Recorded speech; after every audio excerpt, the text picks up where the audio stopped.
रविवार के दिन कि सूर्य नारायण भगवान को हम जब जल देते हैं, जल की धार एकदम पतली चलना चाहिए, एकदम पानी उंडेल कर नहीं आना, थोड़ा धीरे धीरे स्लो। जिस माता के या किसी भाई के तन पर पूरे स्थान में अगर कहीं कैंसर की गांठ भी बता दी है, और अगर आप सूर्य नारायण भगवान को प्रातः के समय पर उसको देखकर जल में सूर्य की किरणों को देखकर जल छोड़ रहे हैं, सूर्य को अर्घ दे रहे हैं, और वो जल की धार आपके कैंसर वाली जगह पर या गांठ वाली जगह पर उस सूर्य की किरण पानी में से आपके उस स्थान पर पड़ रही है जहां पर गांठ है, तो आप 1 या 2 महीने तक लगातार जल चढ़ाएंगे, उसके बाद जाकर जांच कराइए, गांठ धीरे धीरे गलना प्रारंभ हो गई होगी। सूर्य के अर्घ में वो बल होता है।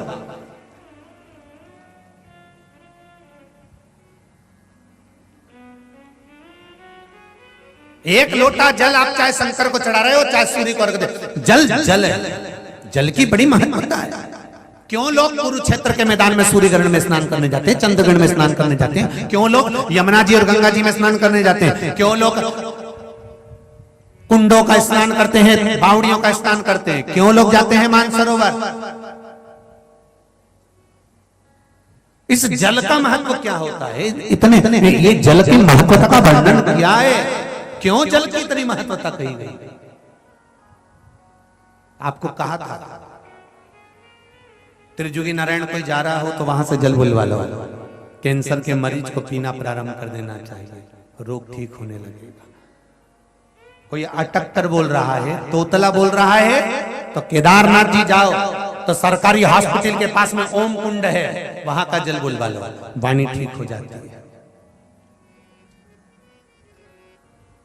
किसी को मिर्गी का दौरा आता है, चक्कर खा के नीचे गिर जाता है, बेहोश हो जाता है, पांडुकेश्वर का जल बुलवा लो। कोई मदिरा का पान करता है, शराब का नशा नहीं छूट रहा, बहुत प्रयास कर लिया, तो शिवकोड़ी का जल बुलवा लो। हमारे भारत की भूमि पर ऐसे ऐसे कुंड हैं, ऐसी ऐसी बावड़ियां हैं जहां के जल का बड़ा महत्व है, उसके जल को पियो। तो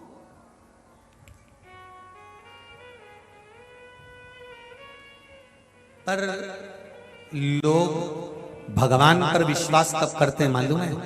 जब डॉक्टर का पूरा इलाज करवा लेंगे और जब कहीं नहीं काम बनेगा तब भगवान के पास आएंगे। ये उसी में के हैं जैसे फटा नोट और खोटा सिक्का आरती की थाली में ही चढ़ता, कहीं दूसरी जगह चढ़ता है क्या? किसी दुकान वाले को फटा नोट देना बोलिएगा, खोटा सिक्का दोगे लोग लेगा? नहीं, खोटा सिक्का फटा नोट भगवान की थाली में ही चढ़ता है, भगवान के मंदिर में ही चढ़ता है, आरती की थाली में ही चढ़ता है। किसी ने पूछा गुरुजी ये यहाँ खोटा क्यों चढ़े, सब दूर तो अच्छा चले। तो हमने कहा दुनिया के लोगों को भी मालूम है जो कहीं नहीं चले वो महादेव के पास चले, जो कहीं नहीं चल सकता वो देवाधिदेव महादेव के पास चलता। इसलिए खोटा सिक्का फटा नोट लोग शिव जी को चढ़ा जाते हैं, शंकर जी को दे जाते हैं, उसके पास चलता।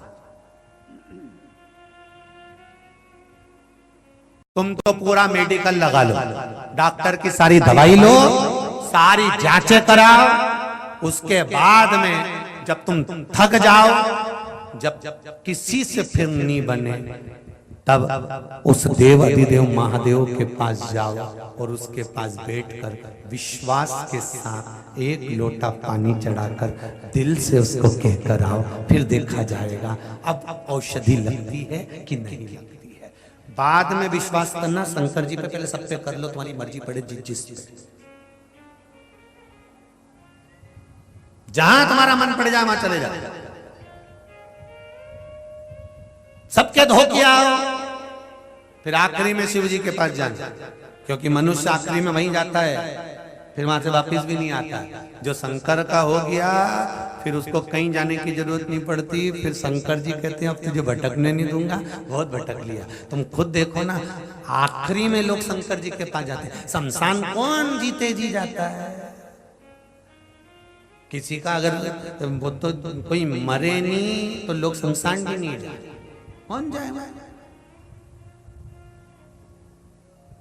आखिरी में गए शिव के पास, अंतिम तब पहुंचे। और महाराज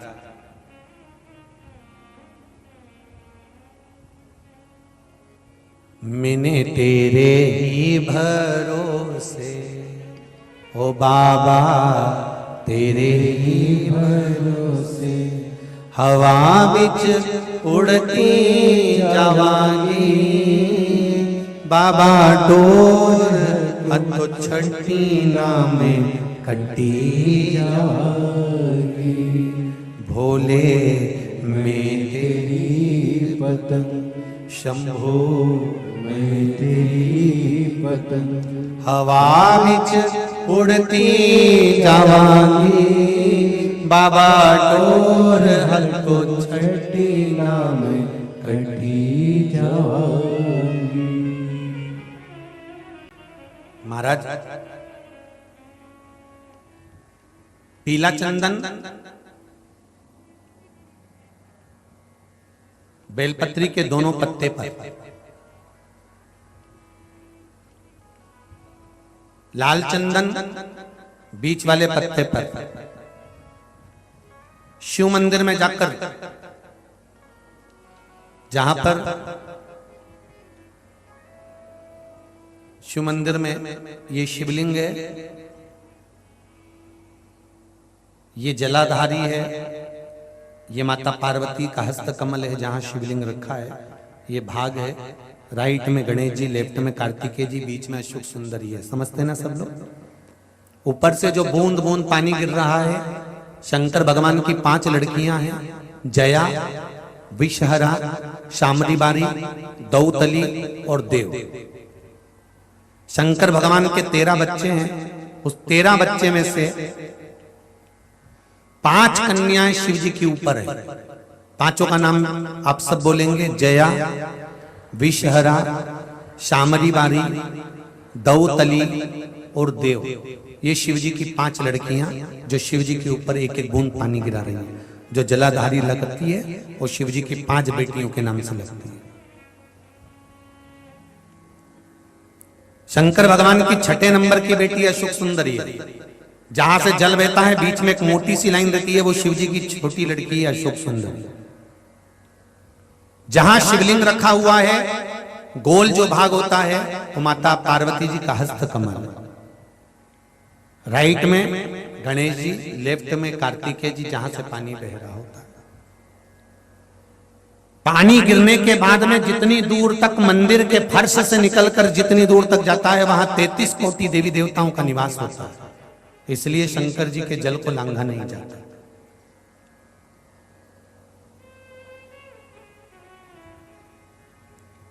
नंदी से लेकर शंकर भगवान के शिवलिंग तक सोमसूत्र बनता है। क्या बनता है?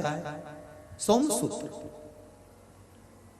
शिव जी का जहां नंदी होता है, इस नंदी से लेकर जहां शंकर भगवान का शिवलिंग रखा होता है, यहां एक सोने का तार,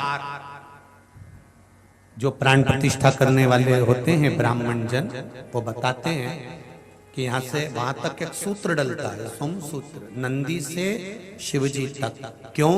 कि हम अगर नंदी के पास बैठकर कोई बात अपने दिल की कहें तो शंकर जी तक वो बात पहुंचे, उसको सोमसूत्र वहां से लेकर वहां तक।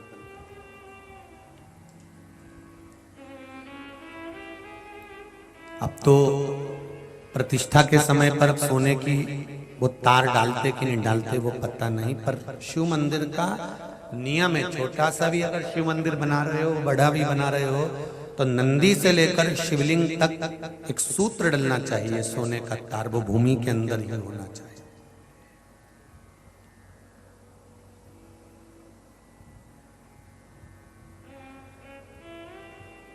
वो भूमि के अंदर हो। जब फर्श लगे तो उसके अंदर की यहाँ नंदी बैठेगा, तो यहाँ से लेके यहाँ तक शिव जी है, यहाँ से यहाँ तक एक तार डाल दिया, एक सूत्र बांध दिया। वो सूत्र क्या काम करता है? सोम सूत्र की प्रामाणिकता क्या है, क्या कार्य करेगा वो? तो वो एक कार्य करता है। आप एक दिन मंदिर गए हो और मंदिर जाने पर अगर आपने एक दिन जल चढ़ाया है, नारी का बीच में रजोधर्म आ गया, वो 7 दिन तक अगर मंदिर नहीं गई है, कोई पुरुष बाहर चले गया, कोई काम आ गया, वो मंदिर तक पहुंचा नहीं है, तो 1 हफ्ते तक अगर आपने जल भी नहीं चढ़ाया है, शंकर के नंदी के पास बैठकर आप अगर आए हो, तो ये सोम सूत्र आपके 7 दिन की पूर्ति कर देता है कि 7 दिन आप मंदिर आए हो। भले आप रजोधर्म के समय पर मंदिर नहीं गए, भले किसी कारण से बाहर चले गए, पर शिवजी पर अगर आप जल चढ़ाकर नंदी के पास 2 मिनट बैठे हो, नंदी के ऊपर हाथ फेरा है या नंदी के कानों में कुछ कहकर आए हो, नंदी का स्पर्श कर आए हो, तो सोम सूत्र का वो तार नंदी के भाव से शंकर से कहता है कि वो नित्य प्रति स्मरण किया। नित्य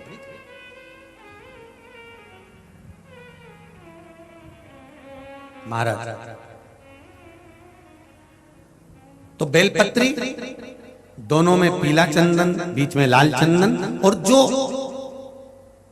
अशोक सुंदरी वाली जगह है, उस अशोक वाली सुंदरी वाली जगह पर डंडी का भाग जहां से पानी बहता है, वहां लाल चंदन का भाग नीचे की ओर शिवलिंग से टच करता हुआ लाल चंदन का भाग, और दोनों चंदन पीले चंदन के भाग बेलपत्री के उस अशोक सुंदरी वाली जगह पर रखकर मन कामना से शरीर में अगर कोई रोग हो गया जिससे चमड़ी सफेद पड़ रही हो, या काया कोई जगह जगह पर खाज हो गया, या कोई सोराइसिस जैसी बीमारी हो गई है, तो शिव जी पर उस जल को समर्पित कर कर उस बेलपत्री का जो पानी है वो लेकर आए, शरीर में उस स्थान पर लगाना प्रारंभ करें।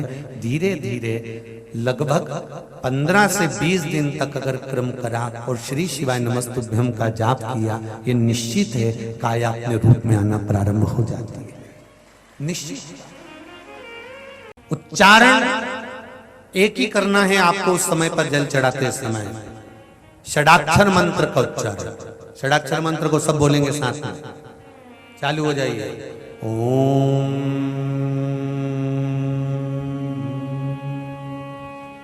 नमः शिवाय,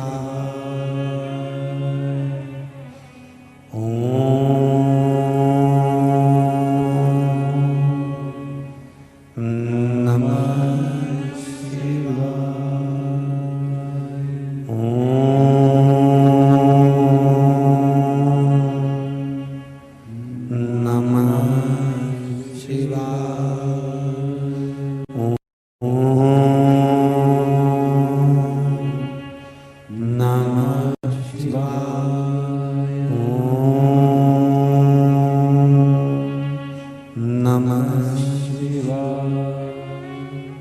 षडाक्षर मंत्र का जाप करेंगे। जल चढ़ाते समय तुरंत पलटे। मेरे शिव जी का नाम मेरे शंकर भगवान ने भगवान विष्णु को सत्यनारायण कहा है, इसलिए सत्यनारायण भगवान की कथा कहीं और से नहीं निकली है। सत्यनारायण भगवान की कथा स्कंद पुराण से निकली है।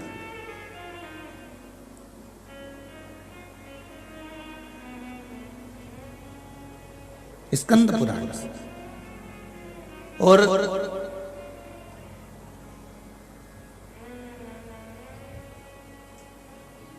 सत्यनारायण भगवान की कथा की मूलता प्रसाद से करी गई कि तुम कथा में पहुंचो ना पहुंचो, तुम प्रणाम करो ना करो, पर तुम आरती में जाओ चाहे मत जाओ, पर आखिरी में सत्यनारायण भगवान की उस कथा में पहुंच जाना। उससे क्या होगा?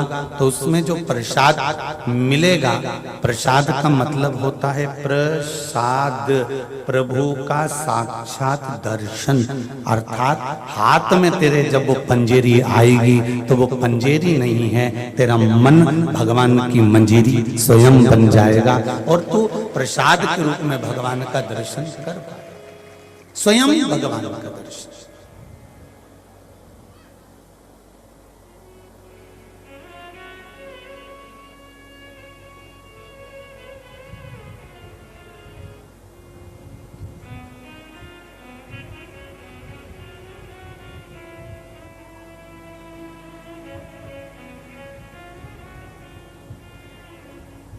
प्रभु का साक्षात दर्शन है सत्यनारायण भगवान का प्रसाद।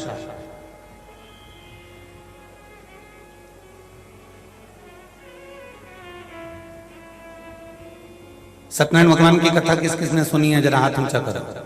सबने सुनी है? रख लो। उस कथा में पहले अध्याय से लेकर 5 अध्याय तक एक बात बार बार लिखी गई। गरीब ब्राह्मण ने सत्यनारायण भगवान की कथा करवाई और उसका संकट मिटा। बोलो सही है कि गलत है? बोलते जाओ रे सागर वालों। और जितनी जिज्जी बैठी है वो भी सब आराम से बोलियो। फिर दूसरे में लक्कड़हारे ने सत्यनारायण भगवान की कथा करवाई। ब्राह्मण को देखकर उसकी भी लकड़ी की कीमत बढ़ गई, बाजार से सामान लाया, कथा करवाई। बोलो सही है? ठीक है। तीसरा, एक राजा के यहाँ संतान नहीं, उसने सत्यनारायण भगवान की कथा करवाई।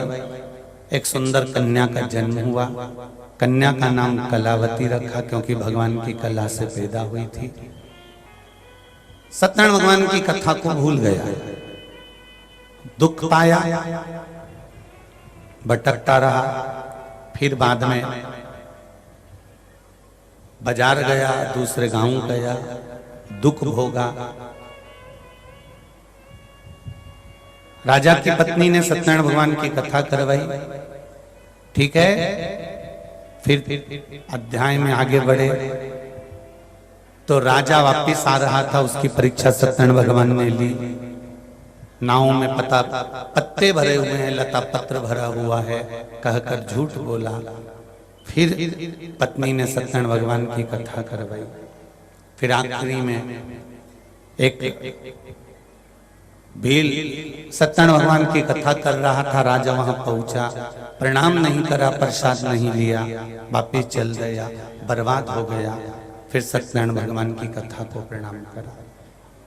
अब इन 5 अध्याय में आपने ये सुना कि ब्राह्मण ने सत्यनारायण भगवान की कथा करवाई, लक्कड़हारे ने सत्यनारायण भगवान की कथा करवाई। फिर इसमें वर्णन आया कि इसने सत्यनारायण की कथा करवाई, फिर उसकी पत्नी ने दुख भोगा, उसके बेटे ने दुख भोगा, उसके जमाई ने दुख भोगा, सत्यनारायण भगवान की कथा करवाई। इन 5 अध्याय में सत्यनारायण भगवान की कथा का वर्णन किया गया, पर यह समझ में नहीं आया कि सत्यनारायण जी की कथा कौन सी थी जो लक्कड़हारे ने और ब्राह्मण ने करवाई थी।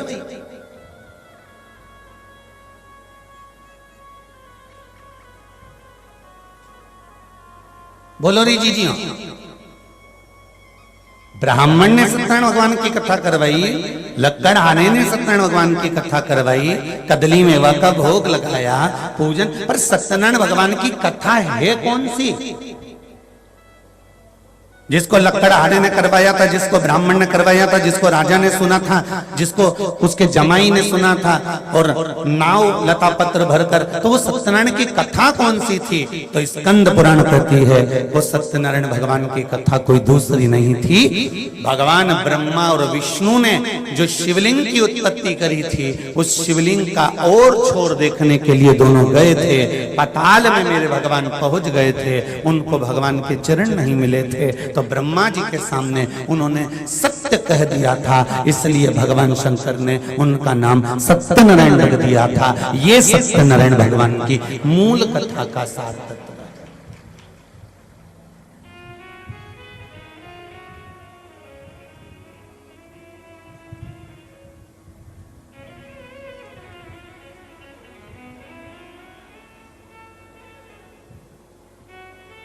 सत्य पर टिक जाना,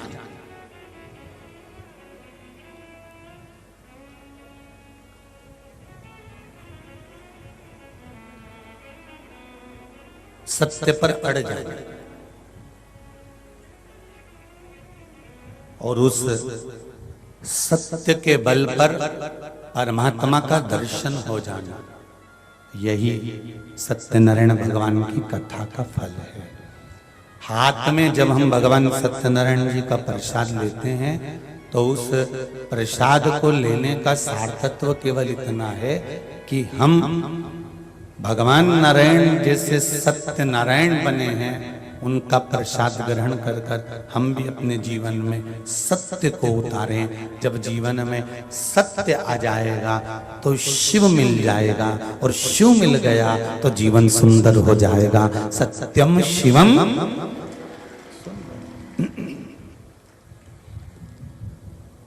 जीवन में सत्य, सत्यम शिवम और सुंदरम, ये तीनों हो जाए।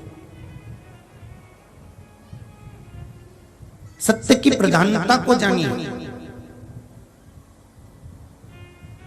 जैसे सत्यनारायण भगवान की कथा में पूरे समय ना जाओ, पर आखिरी में जरूर जाना, और भी सरल भाषा में समझ जाओ कि आखिरी की महत्वता क्यों है।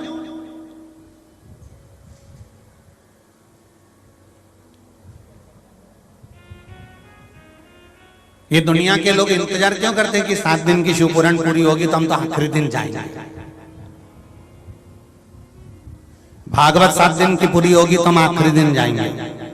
रामायण पूरी 9 दिन की होगी तो हम 9वें दिन जाएंगे। यज्ञ की पूर्णाहुति जिस दिन होगी हम यज्ञ की पूर्णाहुति में जाएंगे।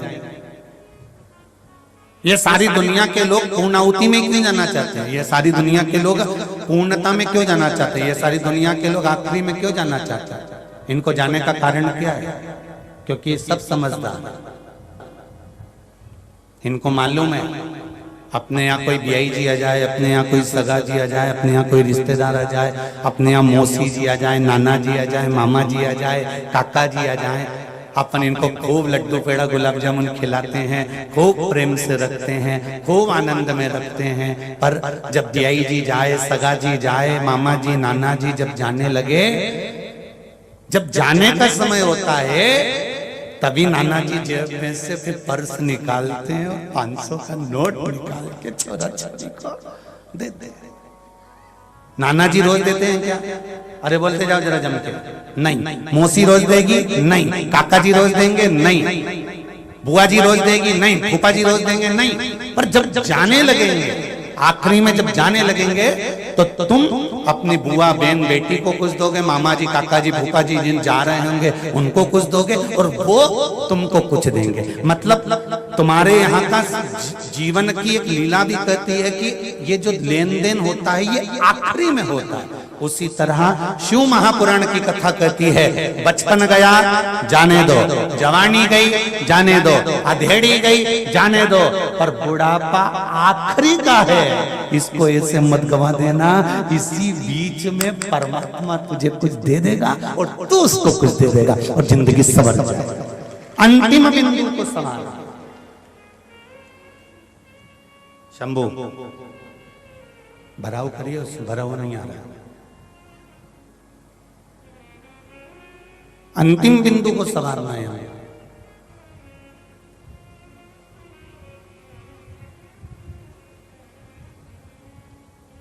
बचपन खेल में खोया, जवानी नींद भर सोया, बुढ़ापा देख कर रोया, सिराने मौत हंसी। आखिरी में जब जाते जाते कोई 500 का 200 का 100 का नोट पकड़ा जाता है, उसी तरह शिव महापुराण की कथा कहती है कि अंतिम बिंदु जब आता है, उस बीच में लेन देन चालू होता है। मौसा जी इनको देते हैं, और जिनके यहाँ गए हैं वो मौसा जी को या बियाई जी को देते हैं, या काका जी को या बुआ जी को देते हैं, फूफा जी बुआ जी जाते जाते छोटे छोटे छोरा छोरी को देते हैं। उसी तरह अंतिम समय में तुम परमात्मा को दोगे राम नाम, कृष्ण नाम, शिव नाम, तो अंतिम समय में परमात्मा भी तुमको देगा बैकुंठ धाम या कैलाश धाम या गौलोक धाम। अंतिम समय में होता है।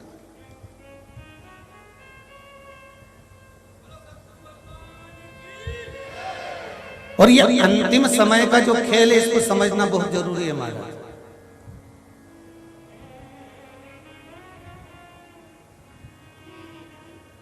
अंतिम समय का जो खेल होता है ना, ये बड़ा विचित्र है। तुमने दान करा, तुमने धर्म करा, तुमने पुण्य करा, तुमने सत्कर्म करा, तुमने स्मरण करा, ये जीवन का एक आनंद सुख है।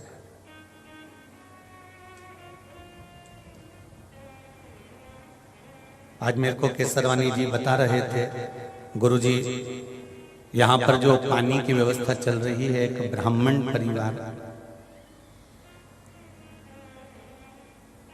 कालेश्वर जी तिवारी हैं कोई, जिन्होंने टैंकर भर भर कर लोगों को मशीनों द्वारा पानी की व्यवस्था कर कर पानी पिला रहे हैं। धन्य ऐसे ब्राह्मण परिवार को मैं नमन करता हूं आपको। सागर की धरा पर भूतेश्वर बाबा की इस पावन सागर की भूमि पर ऐसे ऐसे दानदाता पड़े हुए हैं, उनको मेरा इस व्यासपीठ से दंडवत नमन है हमारा।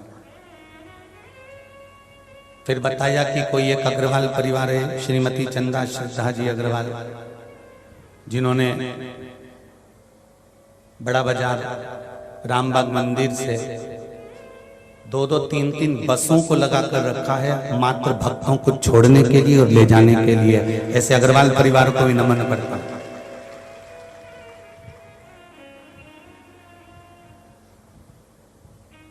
तुम सारे जितनी भी भागवत हुई हो, जितनी भी रामायण हुई हो, जितने भी यज्ञ हुए हों, जितने भी अनुष्ठान हुए हों, उसमें तुमने कुछ करा वो अपनी जगह पर है, पर शंकर के मंदिर में शिव महापुराण में एक बार जो थोड़ा सा कर देता है वो मरते दम तक खत्म नहीं होता, वो हमेशा अजर और अमर होता है।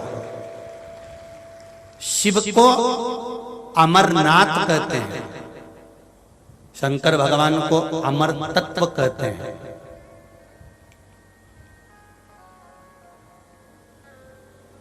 देवता समुद्र मंथन में निकले हुए अमृत को पीकर अमर हुए थे, और मेरे शंकर तो विष पीकर अमर हुए थे।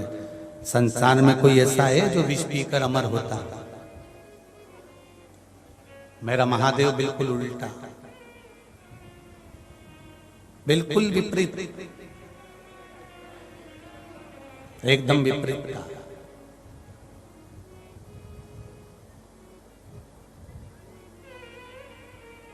ध्यान से सुनना, जितने दूसरे नंबर के पंडाल में बैठे हैं और जितने तीसरे नंबर के पंडाल में बैठे हैं, क्योंकि सामने वाले पंडाल वाले तो हमको दिख रहे हैं, पर साइड वाले तुम लोग जरा ध्यान से सुनना रहे, कोने में सट के बैठे हो, बहुत ध्यान से सुनिए। देवता अमृत पीकर अमर हुए हैं, पर दुनिया में कोई ऐसा नहीं होगा जो विष पीकर अमर होता होगा। उसमें भी केवल एक देव अधिदेव महादेव ऐसे हैं जो विष पीकर अमर होते हैं, और अमृत पीने वालों का कोई नाम नहीं लेता, पर विष पीने वाले को आज भी लोग नीलकंठ महादेव के नाम से पहचानते। आज भी नीलकंठेश्वर महादेव के नाम से दुनिया के लोग पहचानते हैं, क्योंकि इसने विष पिया। माँ बाप की मिली हुई प्रॉपर्टी पर, माँ बाप के मिले हुए धन पर, माता पिता के मिली हुई संपदा पर तो दुनिया ऐश कर लेती है साहब, दुनिया ऐश करती है।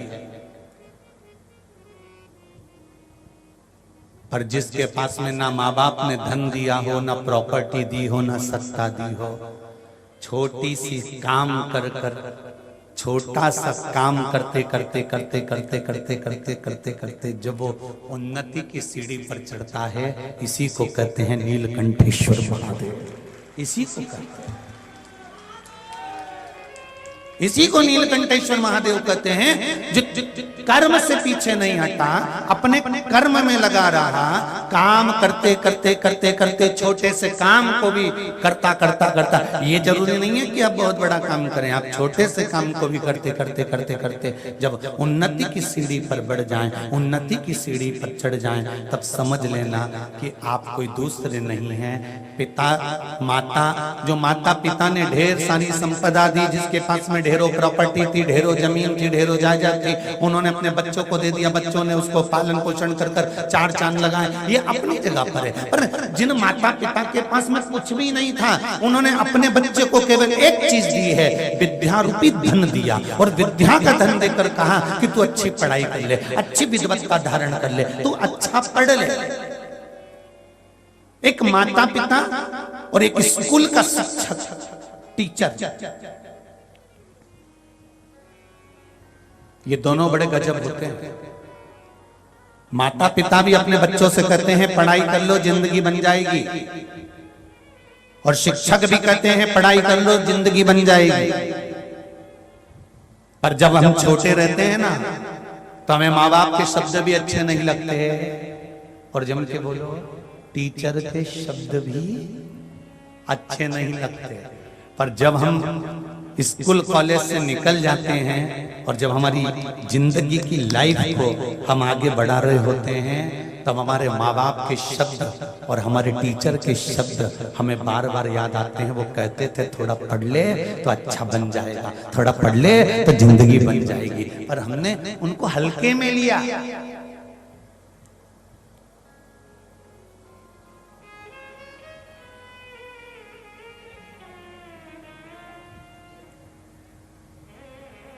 जितने नवयुवक बच्चे यहाँ पर बैठे हुए हैं, जितने बेटे बेटियां यहाँ पर बैठे हुए हैं, जितने आस्था चैनल पर नवयुवक बच्चे कथा सुन रहे हैं, जितने फेसबुक यूट्यूब पर नवयुवक बच्चे कथा सुन रहे हैं, मैं उनसे कहूंगा तुम्हारे माता पिता तुम्हारे मार्ग को प्रशस्त करने वाले हैं, और जो शिक्षक तुमको स्कूल में और कॉलेज में पढ़ा रहे हैं, ये शिक्षक तुम्हारे मार्ग को प्रशस्त करने वाले हैं। आज ये तुम्हें पढ़ाकर लिखाकर अग्रण्यता का भाव प्रदान करेंगे, आगे लेकर जाएंगे। समझना तुमको पड़ेगा।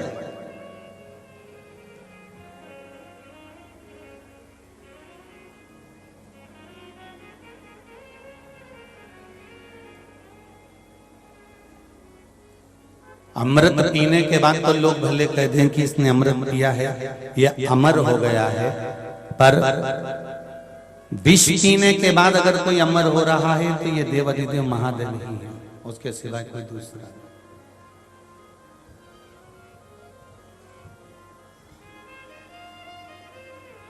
इधर जितने लोग भी धूप में खड़े हुए हैं, गर्मी बहुत तेज है भाई बहनों, आप लोग जमीन पर धूप में मत बैठो। निवेदन है कि तीसरे नंबर के पंडाल में पहुंच जाओ, अगर दूसरा पंडाल भी फुल है तो आप तीसरे नंबर के पंडाल में पहुंच जाओ, पर धूप में मत बैठो, धूप में मत खड़े रहो।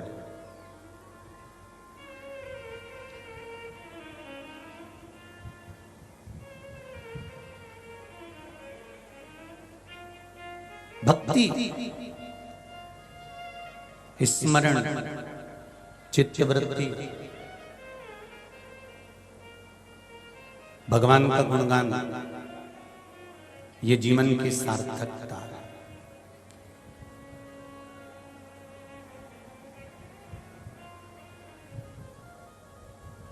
सत्यमय जियो। एक छोटा सा झूठ केतकी के फूल ने बोल दिया था तो आज तक महादेव पर नहीं चढ़ा। एक छोटा सा झूठ, चोंगे जैसी आवाज आ रही है, उसको सेट करिए। एक छोटा सा झूठ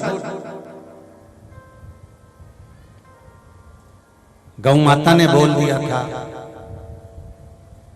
तो मुख आज भी झूठन का सेवन कर रहा।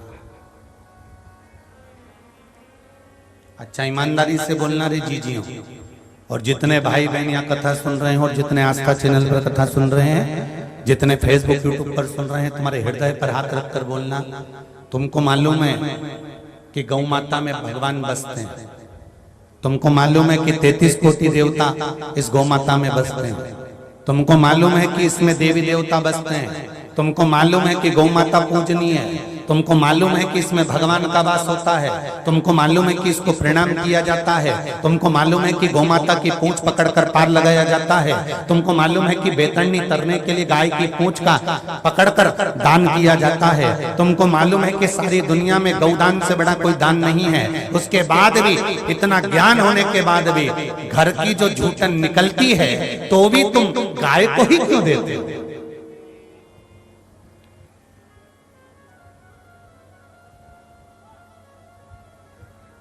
तुम्हारा दोष नहीं है इसमें तुम्हारा दोष नहीं है, इसमें दोष है एक गौ माता ने किया। शंकर पार्वती, भगवान शिव ने माता पार्वती को साथ लिया और माता पार्वती को साथ लेकर भगवान शिव आज माता पार्वती को 12 ज्योतिर्लिंग का जहां पर प्रागट्य होगा उन ज्योतिर्लिंग की भूमि को नमन करने ले जा रहे हैं शंकर पार्वती जी।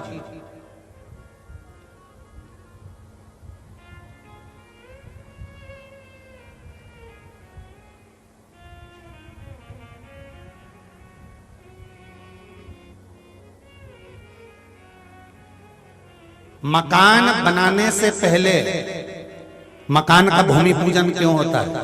उत्तर दीजिए, बोलो रे भाई। दुकान बनाने से पहले, मकान बनाने से पहले, फैक्ट्री बनाने से पहले कथा जिस भूमि पर होती है उस भूमि पर ध्वजारोहण, यज्ञ जिस भूमि पर होता है उस यज्ञ की भूमि का ध्वजारोहण, मंदिर जहां बनता है उस मंदिर का भूमि पूजन, दुकान जहां बनती है उस दुकान का भूमि पूजन, मकान जहां बनता है उस मकान का भूमि पूजन क्यों किया जाता है? किस लिए करते हैं? ओम शिव महापुराण की कथा कह रही है सागर से कि जिस भूमि पर मंदिर बन रहा है, जिस भूमि पर मकान बन रहा है, जिस भूमि पर दुकान बन रही है, जिस भूमि पर कथा होना है, जिस भूमि पर यज्ञ होना है, जिस भूमि पर सत्संग होना है, उस भूमि का भूमि पूजन ध्वजारोहण इसलिए किया जाता है कि उस भूमि पर भगवान का निवास होने वाला है। तो भूमि पूजन के माध्यम से सारे देवी देवताओं को आवाहन कर कर उस भूमि को दिखाया जाता है कि यहाँ पर आपको इतनी तारीख से इतनी तारीख तक आकर विराजमान होना है। अब यहाँ आपका वास होने वाला है, आपका निवास होने वाला है। आप इस भूमि पर कृपा बनाए रखना जिससे यहाँ मकान जल्दी बन जाए, दुकान जल्दी बन जाए, शीघ्र कथा हो जाए, यज्ञ हो जाए, मंदिर बन जाए। इस भूमि को आप आकर संभाल लेना।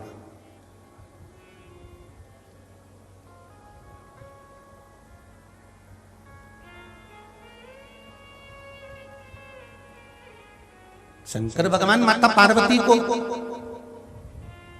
जिस जगह पर 12 ज्योतिर्लिंग का निर्माण होगा, जिस भूमि पर भगवान शंकर 12 ज्योतिर्लिंग के रूप में विराजमान होंगे, सोमनाथ हुआ, मल्लिकार्जुन हुआ, भीमाशंकर हुआ, त्र्यंबकेश्वर हुआ, ओमकारेश्वर हुआ, महाकाल हुआ, रामेश्वर हुआ, विश्वनाथ हुए, वैद्यनाथ हुए, नागेश्वर हुए, केदार हुए, दारुक हुए, जहां जहां पर मेरे भगवान शंकर विराजमान होंगे, भगवान शंकर माता पार्वती को लेकर उन 12 ज्योतिर्लिंग की भूमि को नमन करने के लिए पहुंचे। और सारी भूमि को नमन करने के बाद में मेरे महादेव पहुंच गए सीधे रामेश्वरम की भूमि पर, समुद्र के किनारे। तब पार्वती मैया ने यहां पर एक प्रश्न खड़ा कर दिया शिव जी के साथ।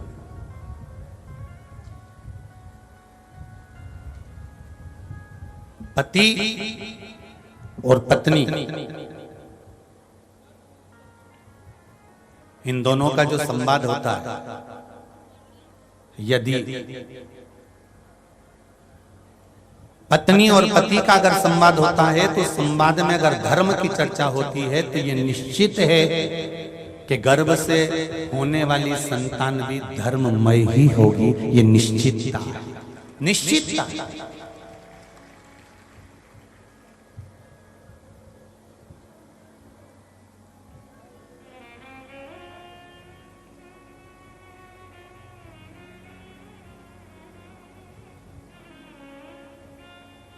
महाराज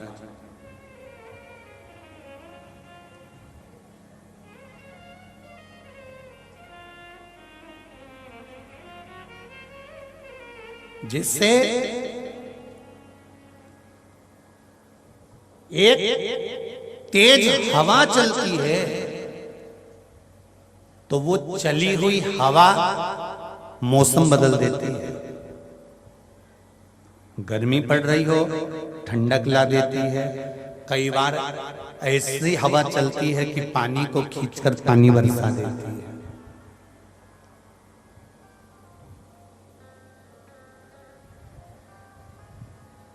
एक बहुत तेज चली हुई हवा मौसम बदल सकती है, उसी तरह शंकर भगवान की सुनी हुई 7 दिन की शिव महापुराण की कथा तुम्हारी दशा बदल सकती है, ये निश्चित है।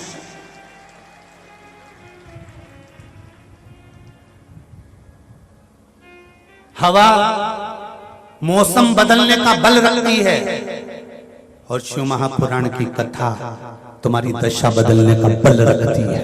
ये शंकर की वो कथा है जो तुम्हारी जिंदगी को बदलने का क्रम कर सकती है। और क्यों ना बदले?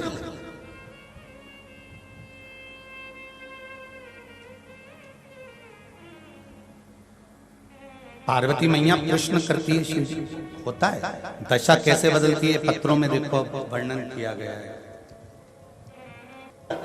एक लोटा जल चढ़ाकर बेलपत्री को शंकर जी से मांग कर कि बाबा ये तुम्हारी चढ़ी हुई बेलपत्र है, मैंने सुना है आप पर चढ़ी हुई वस्तु औषधि हो जाती है, मेरे स्वास्थ्य ठीक नहीं है, शरीर में गांठ पड़ गई है, शरीर में ये दुख है, घुटने में तकलीफ है, आप अपनी एक बेलपत्र औषधि बनाकर दे दीजिए। शिव जी से मांग कर लाओ, उसको प्रेम से खाओ, बाबा चाहेगा तो अमृत कर कर तुम्हारी जिंदगी को संभाल। हमें ना तंत्र आता, ना मंत्र आता, ना साधना आती, हम तो केवल शंकर को जानते हैं और वो भी पूरा नहीं जानते। संसार में जो पैदा हुआ वो परमात्मा को कैसे जान सकता है?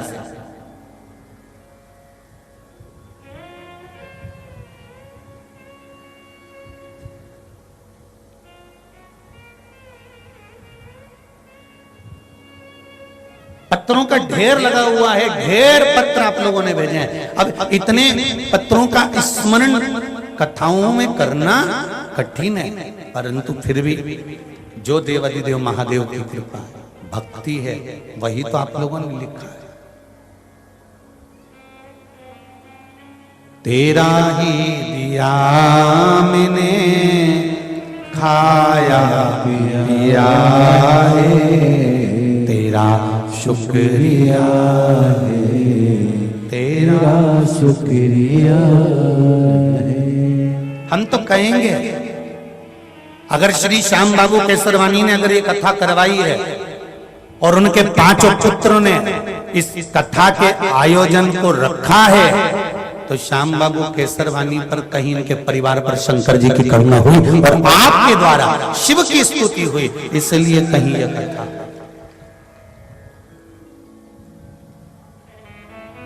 कहीं शिव की कृपा।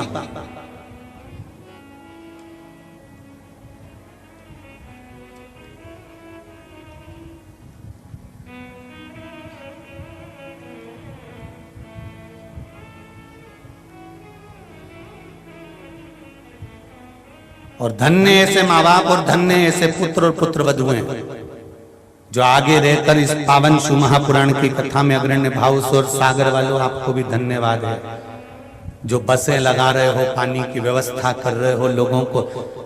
एक बार शिव महापुराण में जो तुम ये दान धर्म पुण्य कर रहे हो ना, जो जनता की सेवा कर रहे हो, इतनी भरचक गर्मी में आए हुए 3-3 पंडाल जो तुम भर के बैठे हो, इतने लोगों की जो व्यवस्था तुम कर रहे हो, इस व्यवस्था में अगर तुम्हारा 1 रुपया भी लग रहा है तो भगवान उसको लिख कर रखना एक कॉपी में कि मैंने 10 रुपए का पानी पिलाया, कि 10 रुपए की चाय पिलाई, कि 10 रुपए का भोजन कराया, कि 10 रुपए का मैंने डीजल जलाया, भक्तों को ले जाने और लाने में मैंने इतना खर्च करा। तारीख, तिथि, दिन और बार लिख कर रखना और 3 महीने का इंतजार करना कि मेरे बाबा ने पलट कर 1000 गुना दिया गया। जब वो चोर को कुबेर बना सकता है मेरा देवाधिदेव महादेव, शंकर जी के मंदिर में चोर चोरी करने गया था, तन का कपड़ा उतार कर त्रिशूल में लपेट कर आग लगाकर उजाला कर कर देख रहा था चोरी का सामान। शंकर भगवान प्रसन्न होकर उस चोर को यदि कुबेर बना सकते हैं तो क्या शंकर जी की कथा में आप आने वाले भक्तों की व्यवस्था में जो लगे हुए हैं, क्या उनके लिए देवाधिदेव महादेव कुछ नहीं करेगा? शिव कृपा, शंकर की उदारता। मैं तो बाबा भोलेनाथ जी से यही प्रार्थना करता हूं हर पल, महादेव कोई एक खेल रचा दो, महादेव कोई एक खेल रचा दो, सारी दुनिया को शिव भक्त बना दो। एक काम, स्मरण शंकर का गुणगान ही हमारा एक सहारा।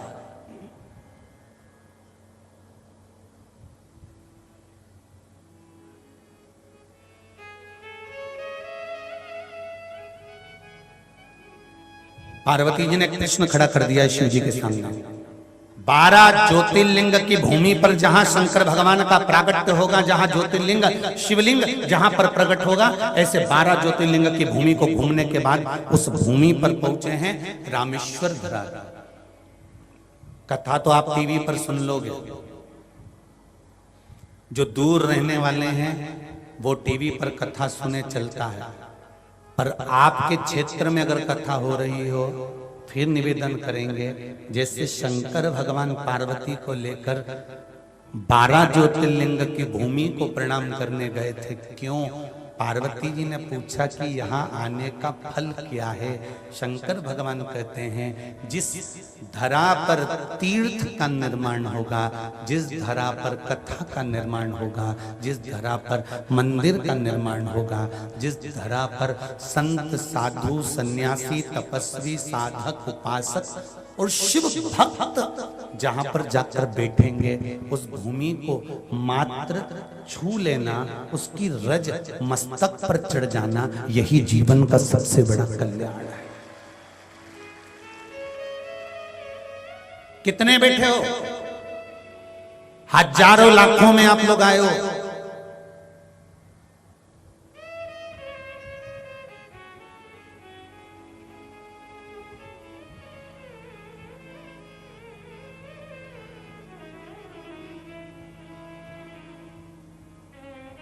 एक टेंट की एक डूम की कैपेसिटी, कल केसरवानी जी बता रहे थे कि 70,000 आदमी की एक डूम की कैपेसिटी है, तो 2 और 3 उससे अंदाजा लगा।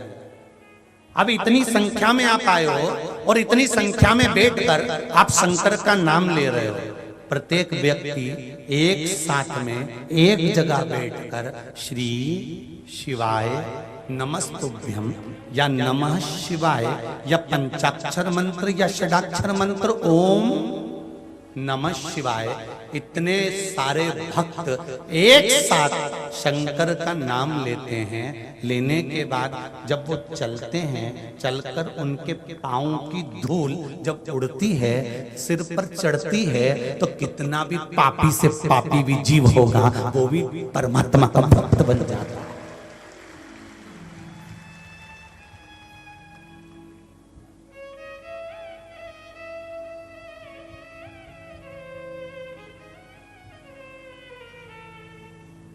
कितना पापी से पापी जीव, वो भी परमात्मा का गुणगान कर कर।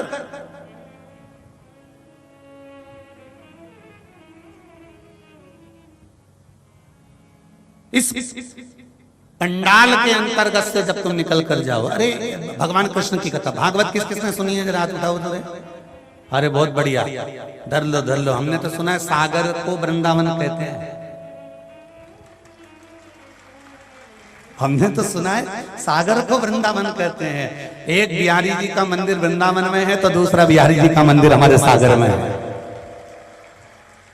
एक राधा रमन लाल जी का मंदिर वृंदावन में तो है, तो एक राधा रमन लाल का मंदिर सागर में है। चिंतामन गणेश एक उज्जैन में है तो दूसरा चिंतामन गणेश सागर में है। भूतेश्वर अगर बैठा है उत्तराखंड की भूमि में तो एक भूतेश्वर मेरे सागर में है। सारे तो तीरथ सागर में आकर बस गए। जरा विचार तो करो, सागर में गागर भरा गया है और गागर में सागर भरा गया है।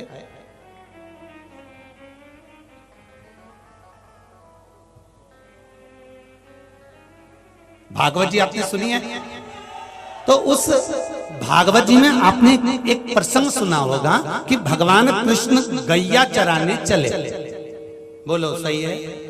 गौएं चराने के लिए भगवान कृष्ण चले। अब एक भजन गाते हो आप लोग, आगे आगे गैया पीछे पीछे बीच में मदन गोपाल, आगे आगे गैया पीछे पीछे ग्वाल, बीच में मेरो मदन गोपाल। छोटी छोटी गैया छोटे छोटे ग्वाल, छोटी छोटी गैया छोटे छोटे ग्वाल, छोटो सो मेरो मदन गोपाल। हरि छोटो सो मेरो मदन गोपाल। ये भजन आदरणीय परम पूज्य परम रसिक कथाकार मृदुल कृष्ण शास्त्री जी का है। बहुत प्रेम से गाया है उन्होंने इस भजन को, आप भी प्रेम से गाइए। छोटी छोटी गैया छोटे छोटे ग्वाल, छोटी छोटी गैया छोटे छोटे ग्वाल, छोटो सो मेरो मदन गोपाल। हरि छोटो सो मेरो मदन गोपाल। ओरी छोटो सो मेरो मदन गोपाल। हरे छोटो सो मेरो मदन गोपाल। हंस खावे गैया दूध पीवे ग्वाल, हंस खावे गैया दूध पीवे ग्वाल। ओ घास खावे गैया दूध पीवे ग्वाल, घास खावे गैया दूध पीवे ग्वाल। ओ माखन खावे मेरो मदन गोपाल, हरे माखन खावे मेरो मदन गोपाल। छोटी छोटी गैया छोटे छोटे ग्वाल, छोटी गैया छोटी छोटी ग्वाल, छोटो सो छोटो सो मेरो मदन गोपाल। हरे छोटो सो मेरो मदन गोपाल।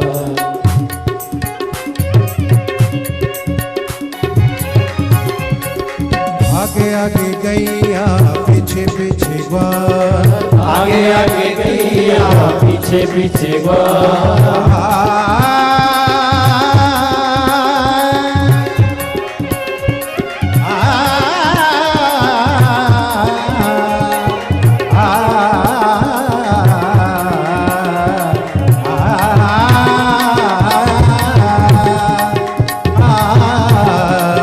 आगे आगे गैया पीछे पीछे ग्वाल, आगे आगे गैया पीछे पीछे ग्वाल।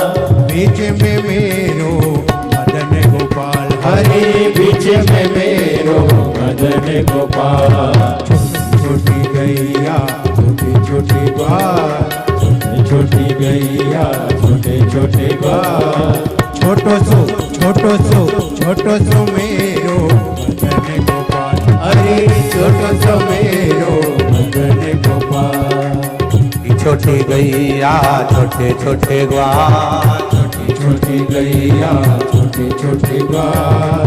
छोटो सो मेरो मदन गोपाल। हरे छोटो सो मेरो मदन गोपाल। हरि छोटो सो मेरो मदन गोपाल। हरे छोटो सो मेरो मदन गोपाल। जी छोटो सो मेरो मदन गोपाल। हरे छोटो सो मेरो मदन गोपाल। महादेव भगवान शिव की कथा कह रही है। एक भागवत में एक प्रसंग आता है, बड़ा सुंदर प्रसंग है।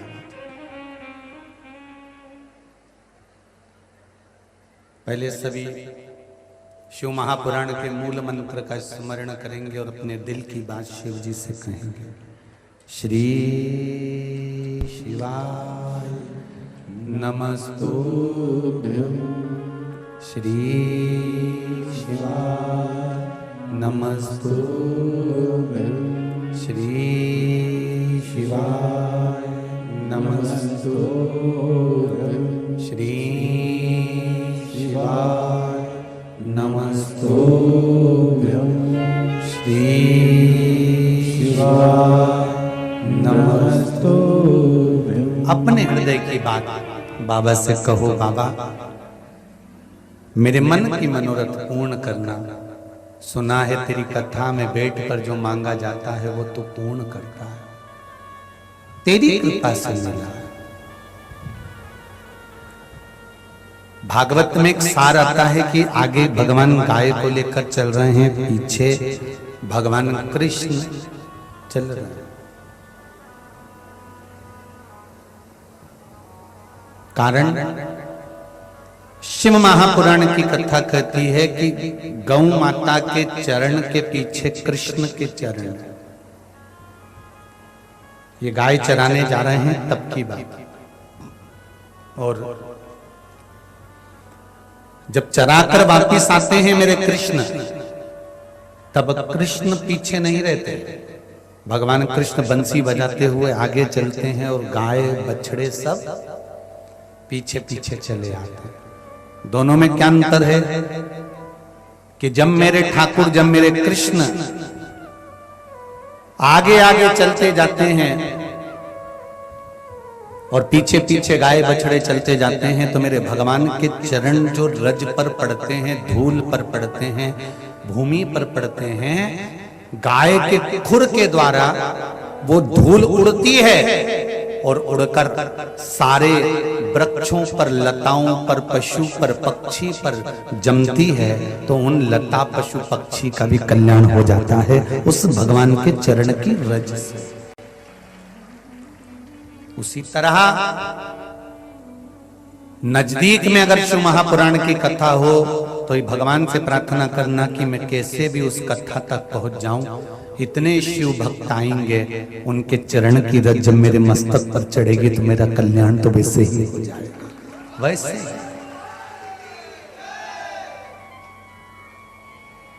केवल चरण की रज से कल्याण है साहब।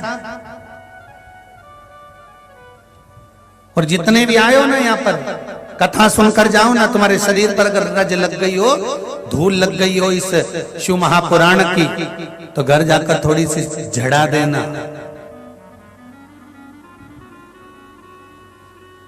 कि चंदन है इस देश की माटी, तपोभूमि हर ग्राम है, हर बाला देवी की बच्चा बच्चा। महाराज साधारणता।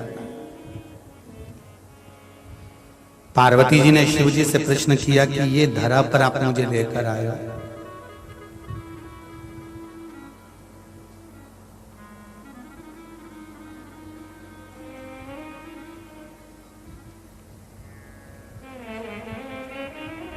यहां कौन से शिवलिंग का निर्माण होगा? शंकर भगवान ने कहा, पार्वती जब मेरे राम जी के पिताजी भी चले गए होंगे, जब मेरे राम जी के राजपाट को छोड़कर मेरे राघव जी जब वन में आएंगे, पहुंचेंगे, पार्वती जब माता सीता भी उनके पास से चली गई होगी, पार्वती तब मेरे राघव जी के मन को जब लगेगा कि अब सब कुछ वापस प्राप्त करना है। देखिए मेरे राम जी की लीला। परमात्मा को क्या जरूरत थी कि बालू रेत का शिवलिंग बना और उसकी पूजन करो? क्यों ब्राह्मण कहते हैं कि सावन के महीने में पार्थिव शिवलिंग का निर्माण कर लिया गया? क्यों बार बार हम शिव महापुराण में कहते हैं कि साल में 6 महीने में, 12 महीने में, 3 महीने में, 4 महीने में, 2 महीने में, 1 महीने में एक बार कम से कम पार्थिव शिवलिंग का निर्माण कर कर उसका पूजन करा करो? क्यों कहते हैं?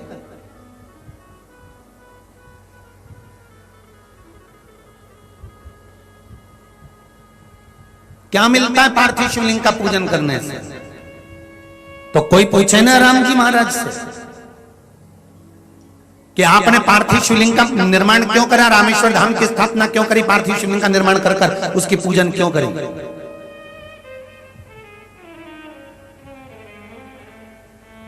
जब कोई मार्ग समझ में ना आए कोई रास्ता ही ना मिले, दुख ही दुख पड़ते जा रहा है। दशरथ जी चले गए, वन में डोलना पड़ रहा है। सीता जी भी चली गई, दुख पर दुख, सामने कोई रास्ता नहीं दिख रहा समुद्र लांघने का। तकलीफ पर तकलीफ पड़ती चली जा रही है। तब राम जी ने विचार कर लिया, जब सब दूर से हताश हो जाओ तब एक शिवलिंग का निर्माण करो पार्थिव, उसकी पूजन करो और फिर उसका निर्माण कर पूजन कर कर उससे प्रार्थना करो। और मेरे राम जी ने वही किया। मेरे राघव जी ने शिवलिंग का निर्माण करा, पूजन करी, और उसका फल क्या मिला? सेतु भी बन गया, लंका भी पहुंच गए, रावण भी मर गया, सीता भी मिल गई, वापिस अयोध्या भी आ गए, राम राज्य वापिस छा गया और अवध के राजा राम बन भी गए, वापिस बन गए अवध के राजा।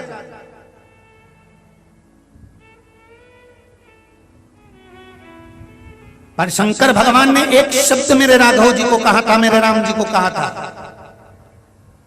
कि राम आप अपने कर्म पर लगे रहना, दुनिया के लोग कुछ ना कुछ कहते ही रहेंगे। मृत्यु लोक में जन्म लिया है तो उंगली उठाने वाले तो तुम पर मिलेंगे ही।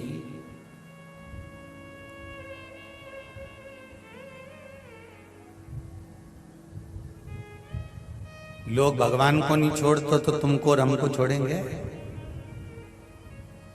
जब राम जी महाराज ने गिद्धराज जटायु का अंतिम संस्कार किया था ना, तो कई लोगों ने राम जी को अपशब्द कह दिया था, बताओ खुद के पिताजी का तो अंतिम संस्कार करानी न दूसरे को आग लगाते फिर रहा। इनके पिता राम राम कहकर प्राण त्यागते रहे, राम राम कहकर प्राण छोड़ते रहे, और अपने पिता का अंतिम संस्कार करने के लिए राम जी नहीं गए। और यहां जटायु का, पक्षी का अंतिम संस्कार कर रहे हैं। दुनिया के लोग कहने में पीछे नहीं हटेंगे, ताने देने वाले ताने देने में पीछे नहीं हटेंगे, उंगली उठाने वाले उंगली उठाने में पीछे नहीं हटेंगे। तुम एक काम करना, राम शिव की भक्ति से पीछे नहीं हटे, तुम भी शंकर की भक्ति से पीछे नहीं। वो अपना काम करें, अपन को अपना काम करना है। कई लोग कहेंगे क्या मिलेगा शंकर के मंदिर जाने से, कई लोग कहेंगे लोटा भर के पानी चढ़ाने से क्या मिलता है, बेलपत्री चढ़ाने से क्या मिलता है, शहद लगाने से क्या मिलता है, जल चढ़ाने से क्या मिलता है। दुनिया के लोग शब्द पर शब्द कहेंगे, अपशब्द पर अपशब्द कहेंगे, पर तुम्हारी भक्ति अगर दृढ़ है तो उसका फल जरूर मिलेगा।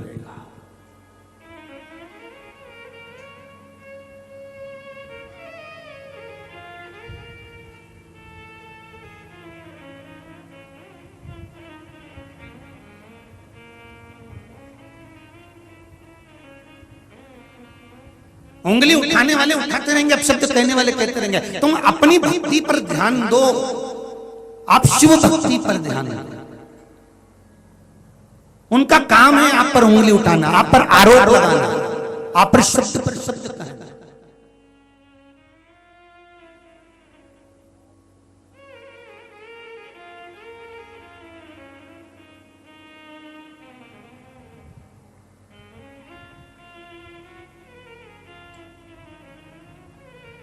अभी अभी बीच में तो लोगों ने यहां तक कह दिया था, गुरुजी बताते हैं कि बेलपत्री पर शहद लगाकर चढ़ाकर जाओ तो बच्चा पास होता है, और गुरुजी कई बेटा फेल हो गया था। राघव जी हमारे पास, हम जब कथा कर कर पहुंचे तो राघव हमारे पास बैठकर बहुत रोए कि मेरे दोस्त की मम्मी कह रही थी कि राघव तुम फेल हो गए हो। तो राघव हमारे जंघा